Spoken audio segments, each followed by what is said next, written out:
ಕಾಂಗ್ರೆಸ್ ಭಿನ್ನಮತದ ಮಧ್ಯೆ ವಿಧಾನಸೌಧಕ್ಕೆ ಎಐಸಿಸಿ ಅಧ್ಯಕ್ಷ ಖರ್ಗೆ ಎಂಟರ್ ಆಗಿರುವಂತದ್ದು. ರಾಜ್ಯಸಭೆ ಅಭ್ಯರ್ಥಿಯಾಗಿ ನಾಮಪತ್ರವನ್ನು ಸಲ್ಲಿಸುವುದಕ್ಕೆ ಬಂದಿರುವಂತಹ ಮಲ್ಲಿಕಾರ್ಜುನ ಖರ್ಗೆ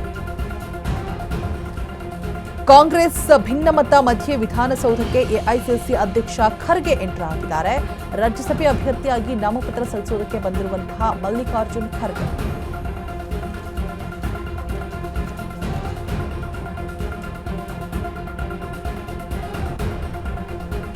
ಮಾಧ್ಯಮಗಳ ಯಾವುದೇ ಪ್ರಶ್ನೆಗೂ ಕೂಡ ಖರ್ಗೆ ಉತ್ತರಿಸಿಲ್ಲ, ನಕಾರ ತೋರಿಸಿದ್ದಾರೆ. ಮಾಧ್ಯಮಗಳನ್ನ ಕಂಡು ಸಲ್ಯೂಟ್ ಮಾಡಿ ಮುಂದೆ ಸಾಗಿದ್ದಾರೆ ಖರ್ಗೆ. ರಾಜ್ಯದಿಂದ ರಾಜ್ಯಸಭೆಗೆ 3 ಕಳಿಸ್ತಾ ಇರುವಂತಹ ಕಾಂಗ್ರೆಸ್ ಪಕ್ಷ. ಸೊ ಖರ್ಗೆ ಜೊತೆಗೆ ಮನ್ಸೂರ್ ಅಲಿ ಖಾನ್, ಪವನ್ ಖೇರಾ ಸಹ ನಾಮಪತ್ರವನ್ನು ಸಲ್ಲಿಕೆ ಮಾಡಿದ್ದಾರೆ. ಕಾಂಗ್ರೆಸ್ ಭಿನ್ನಮತದ ಮಧ್ಯೆ ವಿಧಾನಸೌಧಕ್ಕೆ ಎಐಸಿಸಿ ಅಧ್ಯಕ್ಷ ಖರ್ಗೆ ಎಂಟರ್ ಆಗಿರುವಂಥದ್ದು. ರಾಜ್ಯಸಭೆ ಅಭ್ಯರ್ಥಿಯಾಗಿ ನಾಮಪತ್ರ ಸಲ್ಲಿಸುವುದಕ್ಕೆ ಬಂದಿರುವಂತಹ ಮಲ್ಲಿಕಾರ್ಜುನ್ ಖರ್ಗೆ ಕೆಲವೇ ಕ್ಷಣಗಳಲ್ಲಿ ರಾಹುಲ್ ಗಾಂಧಿ ಸಭೆಯನ್ನು ಕೂಡ ಮಾಡಲಿದ್ದಾರೆ. ಮಾಧ್ಯಮಗಳ ಯಾವುದೇ ಪ್ರಶ್ನೆಗೂ ಕೂಡ ಖರ್ಗೆ ಉತ್ತರಿಸಿಲ್ಲ, ನಕಾರವನ್ನು ತೋರಿಸಿದ್ದಾರೆ ಅನ್ನುವಂಥ ಮಾಹಿತಿ ಸೆಲ್ಯೂಟ್ ಹೊಡೆದ್ಬಿಟ್ಟು ಮುಂದೆ ಸಾಗಿದ್ದಾರಂತೆ. ಯಾವುದೇ ಒಂದು ಪ್ರಶ್ನೆಗಳಿಗೂ ಕೂಡ ಉತ್ತರವನ್ನು ನೀಡಿಲ್ಲ. ರಾಜ್ಯದಿಂದ ರಾಜ್ಯಸಭೆಗೆ 3 ಕಳಿಸ್ತಿರುವಂತಹ ಕಾಂಗ್ರೆಸ್ ಪಕ್ಷ. ನೋಡ್ತಾ ಇರ್ಬೋದು, ಮತ್ತೊಂದು ಕಡೆ ವಿಜುವಲ್ಸ್ನಲ್ಲಿ ಗಮನಿಸ್ತಾ ಇರ್ಬೋದು, ಖರ್ಗೆ ಜೊತೆಗೆ ಮನ್ಸೂರ್ ಅಲಿ ಖಾನ್, ಪವನ್ ಖೇರಾ ಕೂಡ ಇರುವಂಥದ್ದು. ಸೊ ಯಾವುದೇ ರೀತಿಯಾದಂಥ ಪ್ರತಿಕ್ರಿಯೆಯನ್ನು ನೀಡಿಲ್ಲ. ಹಾಗೆ ಸಲ್ಯೂಟ್ ಮಾಡಿಬಿಟ್ಟು ಹಾಗೆ ಮುಂದೆ ಸಾಗ್ತಾ ಇದ್ದಾರೆ. ಆ ದೃಶ್ಯವನ್ನು ನೀವು ಪಕ್ಕದಲ್ಲಿ ಮತ್ತೊಂದು ವಿಂಡೋದಲ್ಲಿ ಗಮನಿಸ್ತಾ ಇದ್ದೀರಾ. ರಾಜ್ಯಸಭೆ ಅಭ್ಯರ್ಥಿಯಾಗಿ ನಾಮಪತ್ರ ಸಲ್ಲಿಸುವುದಕ್ಕೆ ಬಂದಿರುವಂತಹ ಮಲ್ಲಿಕಾರ್ಜುನ್ ಖರ್ಗೆ.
ಸೊ ರಾಜ್ಯದಿಂದ ರಾಜ್ಯಸಭೆಗೆ ನಾಮಪತ್ರ ಸಲ್ಲಿಕೆ ಮಾಡೋದಕ್ಕೆ ಇದೀಗ ಖರ್ಗೆ ಎಂಟರ್ ಆಗ್ತಾ ಇರುವಂತಹ ದೃಶ್ಯಗಳನ್ನು ನೀವು ದೃಶ್ಯಾವಳಿಗಳಲ್ಲಿ ಗಮನಿಸ್ತಾ ಇದ್ದೀರಾ. ರಾಜೀನಾಮೆಗೆ 3 ಕಾರಣಗಳನ್ನು ರೆಡಿ ಮಾಡಿಕೊಂಡಿರುವಂಥದ್ದು. ಸೊ ಕಾಂಗ್ರೆಸ್ ಭಿನ್ನಮತದ ಮಧ್ಯೆ ವಿಧಾನಸೌಧಕ್ಕೆ ಇದೀಗ ಎಐಸಿಸಿ ಅಧ್ಯಕ್ಷ ಮಲ್ಲಿಕಾರ್ಜುನ್ ಖರ್ಗೆ ಎಂಟರ್ ಆಗ್ತಾ ಇದ್ದಾರೆ. ರಾಜ್ಯಸಭೆ ಅಭ್ಯರ್ಥಿಯಾಗಿ ನಾಮಪತ್ರವನ್ನು ಸಲ್ಲಿಸೋದಕ್ಕೆ ಇದೀಗ ಬಂದಿರುವಂಥದ್ದು. ಕೆಲವೇ ಕ್ಷಣಗಳಲ್ಲಿ ರಾಹುಲ್ ಗಾಂಧಿ ಸಮಕ್ಷಮದಲ್ಲೂ ಕೂಡ ಖರ್ಗೆ ನಾಮಪತ್ರವನ್ನು ಸಲ್ಲಿಸ್ತಾರೆ ಅನ್ನುವಂತಹ ಮಾಹಿತಿ ಇದೆ.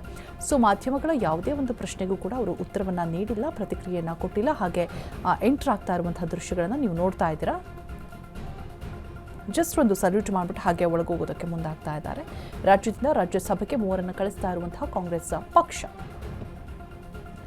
ಖರ್ಗೆ ಜೊತೆಗೆ ಮನ್ಸೂರ್ ಅಲಿ ಖಾನ್ ಕೂಡ ಇದ್ದಾರೆ ಜೊತೆಯಲ್ಲಿ. ಸೊ ನೋಡ್ತಾ ಇರುವ ದೃಶ್ಯಾವಳಿಗಳಲ್ಲಿ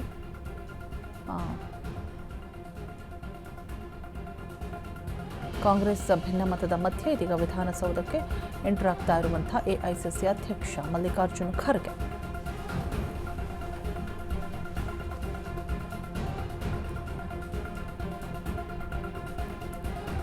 ಸೊ ನೋಡ್ತಾ ಇರ್ಬೋದು ದೃಶ್ಯಾವಳಿಗಳಲ್ಲಿ, ಮಾಧ್ಯಮಗಳ ಯಾವುದೇ ಪ್ರಶ್ನೆಗೂ ಕೂಡ ಅವರು ಉತ್ತರವನ್ನು ಕೊಡ್ತಾ ಇಲ್ಲ. ನೋಡಿ ಹಾಗೆ ಮೂವ್ ಆಗ್ತಾ ಇದ್ದಾರೆ. ಒಂದು ಸೆಲ್ಯೂಟ್ ಹೊರಬಿಟ್ಟು ಒಂದು ಕಡೆ ರಾಹುಲ್ ಅವರು ಕೂಡ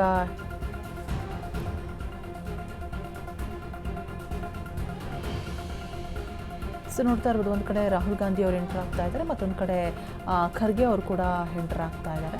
ಸೊ ಫೈನಲಿ ಇದರ ಮಧ್ಯೆ ಕಾಂಗ್ರೆಸ್ ಭಿನ್ನಮತದ ಮಧ್ಯೆ ಇದೀಗ ವಿಧಾನಸೌಧಕ್ಕೆ ಎಐಸಿಸಿ ಅಧ್ಯಕ್ಷರಾದಂತಹ ಖರ್ಗೆ ಅವರು ಎಂಟ್ರಿ ಆಗ್ತಾ ಇರುವಂಥದ್ದು. ರಾಜ್ಯಸಭೆ ಅಭ್ಯರ್ಥಿಯಾಗಿ ನಾಮಪತ್ರವನ್ನು ಸಲ್ಲಿಸುವುದಕ್ಕೆ ಬಂದಿರುವಂತಹ ಮಲ್ಲಿಕಾರ್ಜುನ್ ಖರ್ಗೆ ಕೆಲವೇ ಕ್ಷಣಗಳಲ್ಲಿ ರಾಹುಲ್ ಗಾಂಧಿ ಸಮಕ್ಷಮದಲ್ಲಿ ಖರ್ಗೆ ನಾಮಪತ್ರವನ್ನು ಕೂಡ ಸಲ್ಲಿಸಲಿದ್ದಾರೆ. ಮಾಧ್ಯಮಗಳ ಏನೇ ಒಂದು ಮಾತನಾಡಿಸಿದ್ರು ಕೂಡ ಬಿಕಾಸ್ ಆ ಒಂದು ಟೆನ್ಷನ್ ಇರುತ್ತೆ, ಪ್ರೆಷರ್ ಇರುತ್ತೆ. ಹೌದು, ಬಟ್ ಏನಾಗ್ತಾ ಇದೆ ಏನು ಎತ್ತ ಅಂತ ಒಂಚೂರು ಏನಾದರೂ ಮಾಹಿತಿ ಕೊಟ್ಟಿದ್ದರೆ ಚೆನ್ನಾಗಿರ್ತಿತ್ತೇನೋ. ಬಟ್ ಒಂದು ಸಲ್ಯೂಟ್ ಮಾಡ್ಬಿಟ್ಟು ಹಾಗೆ ಮುಂದೆ ಸಾಗಿದ್ದಾರೆ. ರಾಜ್ಯದಿಂದ ರಾಜ್ಯಸಭೆಗೆ 3 ಕಳಿಸ್ತಾ ಇರುವಂಥ ಕಾಂಗ್ರೆಸ್ ಪಕ್ಷ.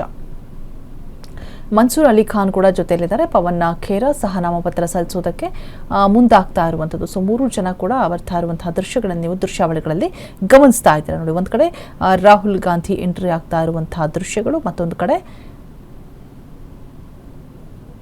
ಮಲ್ಲಿಕಾರ್ಜುನ ಖರ್ಗೆ ಅವರು ಎಂಟರ್ ಆಗ್ತಾ ಇರುವಂತಹ ದೃಶ್ಯ 2 ವಿಂಡೋದಲ್ಲಿ ಗಮನಿಸ್ತಾ ಇದ್ದೀರಾ. ಸೊ ಇನ್ನೇನು ಕೆಲವೇ ಹೊತ್ತಲ್ಲಿ ನಾಮಪತ್ರ ಸಲ್ಲಿಕೆ ಕಾರ್ಯ ಕೂಡ ಆಗತ್ತೆ. ರಾಹುಲ್ ಗಾಂಧಿ ಕೂಡ ತಾಜ್ ವೆಸ್ಟ್ ಎಂಡಲ್ಲಿ ಒಂದು ಹೈ ವೋಲ್ಟೇಜ್ ಮೀಟಿಂಗನ್ನು ನಡೆಸಿ ಅದಾದ ನಂತರ ಒಂದಷ್ಟು ವಿಚಾರಗಳ ಬಗ್ಗೆ ಚರ್ಚೆ ಆಡಿ ಮತ್ತು ಯಾರೆಲ್ಲ ಒಂದು ರಿಸೈನ್ ಮಾಡೋದಕ್ಕೆ ಡಿಸಿಷನ್ಸ್ ತೆಗೆದುಕೊಂಡಿದ್ದಾರೆ, ರಾಮಲಿಂಗಾರೆಡ್ಡಿ ಆಗಿರ್ಬೋದು, ಜೊತೆಗೆ ಮುನಿಯಪ್ಪ ಆಗಿರ್ಬೋದು, ಜಾರ್ಜ್ ಆಗಿರ್ಬೋದು, ಸೊ ಯಾರ ಓಲೈಕೆಗೂ ಕೂಡ ಮುಂದಾಗ್ತಾ ಇಲ್ಲ. ಬಿಕಾಸ್ 3 ದಿನಕ್ಕೆ ಈ ರೀತಿಯಾದಂತಹ ಬೆಳವಣಿಗೆಯನ್ನು ಕಂಡು ಅವ್ರಿಗೂ ಕೂಡ ಬೇಸರ ಆಗಿದೆ, ಜೊತೆಗೆ ಗರಂ ಆಗಿದ್ದಾರೆ ರಾಹುಲ್ ಗಾಂಧಿ ಅಂತ ಕೂಡ. ಬಟ್ ಮತ್ತೊಂದು ಕಡೆ ಸಿದ್ದರಾಮಯ್ಯ ಎಲ್ಲರ ಮನವೊಲಿಸುವಂತಹ ಕೆಲಸವನ್ನು ಕೂಡ ಮಾಡ್ತಾ ಇದ್ದಾರೆ.